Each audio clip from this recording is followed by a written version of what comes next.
तो आज की क्लास हम स्टार्ट करते हैं। तो पहले हमने सारे ट्रिग्नोमेट्रिक रेशियोज पढ़ लिए थे, ठीक है। तो आज हम क्या देखेंगे, उसी पे बेस्ड कुछ क्वेश्चन से एग्जाम्पल से वो देखेंगे, उसके बाद एक्सरसाइज पे मूव ऑन करेंगे, ठीक है। तो इसमें देखो फर्स्ट एग्जाम्पल में क्या दे रखा है, in a triangle ABC right angle triangle at B, ठीक है। B पे क्या है 90 डिग्री है और AB क्या दे रखा है 5 सेंटीमीटर दे रखा है। तो एंगल ACB कितना है 30 है given in figure. Determine the length of side BC और AC, ठीक है। इन दोनों साइड को हमें डिटरमाइन करना है। अब देखो अब कैसे कर सकते हो, आप कोई भी फॉर्मूला लगा कर सकते हो। अब देखो यहाँ पे अगर मैंने लिखा 10 30 कितना हो जाता है AB अपॉन BC, ठीक है। साइन 10 30 होता है perpendicular upon base. We know कि 10 30 की वैल्यू क्या होती है, पहले ही आपको बताया था मैंने निकलवा के, 1/√3, ठीक है। 1/√3 आ गई यहाँ पे वैल्यू इसकी। उसके बाद AB की वैल्यू दे रखी है 5 अपॉन BC, तो क्रॉस मल्टीप्लाई कर दोगे तो क्या हो जाएगा BC इक्वल्स टू 5√3, ठीक है। ये आ गया। आप यहाँ पे कॉट भी लगा सकते हैं क्योंकि कॉट में भी परपेंडिकुलर आता था। अगर आप साइन लगाते तो मान लो यहाँ पे आप क्या लगाते, ये कॉस लगाते तो नहीं हो पाता। क्यों नहीं हो पाता, क्योंकि कॉस में क्या होता है बेस अपॉन हाइपोटेनियस, दोनों में से कोई नहीं दे रखा था, ठीक है। 10 के फॉर्मूले में क्या आता है, एक तो हमारा क्या आता है परपेंडिकुलर आता है, दूसरा बेस आता है। तो परपेंडिकुलर वाली वैल्यू दे रखी थी तो बेस निकाल सकते हैं। अब देखो हमें AC निकालना है तो साइन में आता है, साइन क्या होता है, साइन क्या होता है परपेंडिकुलर अपॉन हाइपोटेनियस, ठीक है। तो आप क्या लिख सकते हो, साइन 30 इक्वल्स टू क्या हो जाएगा, परपेंडिकुलर क्या हमारा AB अपॉन AC और साइन 30 की वैल्यू क्या होती है हाफ, और AB हमें क्या दे रखा है 5 इंटू AC, क्रॉस मल्टीप्लाई कर दोगे क्या हो जाएगा AC equals to 5 into 2 that will be 10 centimetre, ठीक है। अब देखो दूसरा एग्जांपल, इसमें क्या दे रखा है कि एक कोई PQR एक राइट एंगल ट्राइंगल है 90 डिग्री Q पे है, ठीक है। PQ कितना दे रखा है 3 सेंटीमीटर, PR कितना दे 6 सेंटीमीटर, और डिटरमाइन द एंगल QPR और PRQ। तो सबसे पहले एक राइट एंगल ट्राइंगल आप बना लो।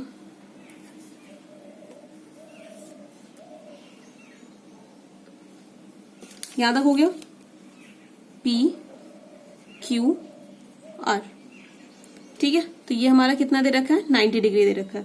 तो हमें एंगल कौन कौन से निकालना है, ये एंगल है QPR दिस एंगल, और PRQ ये निकालना है, ठीक है।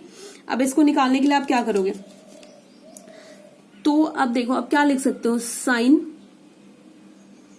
R ये ले रहे हैं तो ये क्या हो जाएगा बेस हो जाएगा, ये क्या हो जाएगा हाइपोटेनियस तो होता है, ये हो जाएगा परपेंडिकुलर, ठीक है। तो साइन R क्या हो जाएगा हमारा perpendicular upon hypotenuse, PQ upon क्या हो जाएगा PR।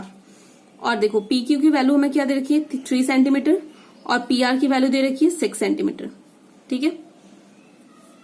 तो इक्वल्स टू क्या हो जाएगा ये हमारा 3/6 दैट विल बी 1/2, ठीक है। तो साइन R इक्वल्स टू 1/2।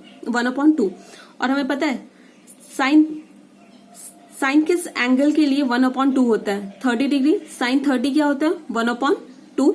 तो क्या हो जाएगा एंगल कितना हो जाएगा ये PRQ कितना हो जाएगा 30 डिग्री।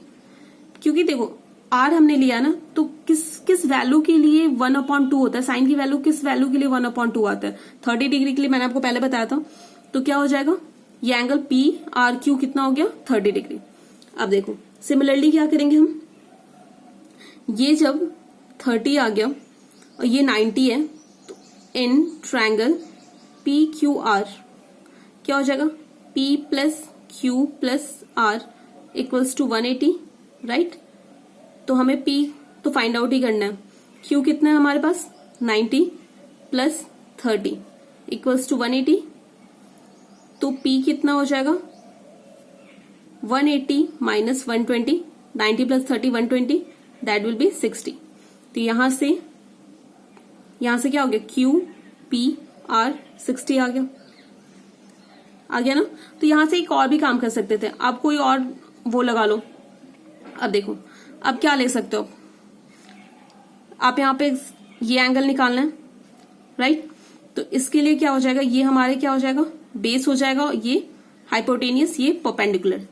ठीक है, तो अब देखो अब क्या होता है कॉस P क्या हो जाएगा बेस PR अपॉन हाइपोटेनियस कितना है, सॉरी बेस PQ और हाइपोटेनियस PR। ठीक है, ये लिख दिया हमने। तो यहां पे क्या लिख सकते हो PR कितना है हमारे पास, PQ कितना है 3, ठीक है, और PR कितना है 6, कितना आ गया 1/2। कॉस किस एंगल, कॉस का कौन सा एंगल 1/2 होता है, किस पे वैल्यू 1/2 आता है। ठीक है, तो मैंने आपको बताया था। अब देखो कॉस 1 कितने पे आता है 60 पे आता है। ठीक है, तो एंगल की वैल्यू क्या हो जाएगी 60। तो यहां से आपकी क्या आ गई QPR 60। आप ऐसे निकाल लो या फिर ऐसे निकाल लो। ठीक है, देखो आज का ये लास्ट क्वेश्चन है, एग्जाम्पल है। इसमें क्या दे रखा है साइन A माइनस बी क्या दे रखा है 1/2, कॉस A माइनस बी क्या दे रखा है 1/2। और जो अपना जो AB की जो वैल्यू है वो कहां से कहां तक लाई कर रही है 0 से लेके 90 के बीच में। ठीक है, और एंगल A किससे बड़ा है, B से बड़ा है। ये सारी कंडीशंस दे रखी है। तो सबसे पहले देखो वो सब छोड़ो, ये सबसे पहले देखो यहाँ पे क्या दे रखा है A sine A minus B equals to 1/2। ठीक है, तो फिर मैंने आपको क्या बताया था, अभी मैं आपको चार्ट दिखाती हूँ। आप देखो साइन हाफ कहाँ है 30, साइन की वैल्यू 1/2 कहाँ पे है 30 डिग्री पे। ठीक है, और कॉस की 1/2 वैल्यू कहाँ है 60 डिग्री पे। ठीक है, ये देख लिया आपने। अब देखो तो यहां पे क्या हो जाएगा साइन 30 इक्वल्स टू 1/2। ठीक है, तो यहां से AB की वैल्यू क्या आ गई 30, तो क्या हो गया A minus B equals to 30। ठीक है, उसके बाद देखो कॉस, यहां पे प्लस है। ठीक है, उसके बाद क्या हो जाएगा cos A plus B equals to half. तो कॉस की वैल्यू हाफ कब होती है 60 पे, तो कॉस 60 इक्वल्स टू क्या हो जाएगा हाफ। तो यहां से AB की वैल्यू क्या आ गई 60। ठीक है, तो ये इक्वेशन दे रखी है और एक ये इक्वेशन दे रखी है, इस दोनों को हम सॉल्व कर देंगे। तो फ्रॉम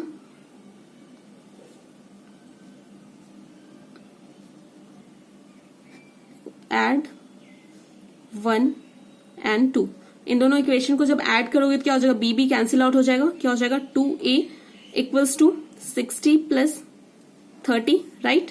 तो A इक्वल्स टू क्या हो जाएगा, ये हो जाएगा 90/2, दैट विल बी 45।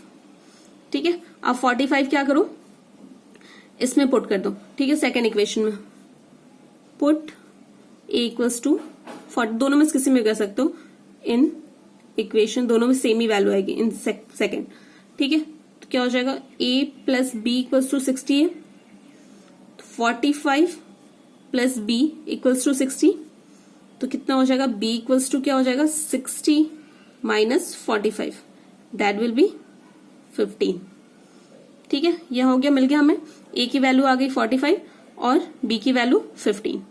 ठीक है, तो नेक्स्ट क्लास में हम एक्सरसाइज सॉल्व करेंगे 8.2।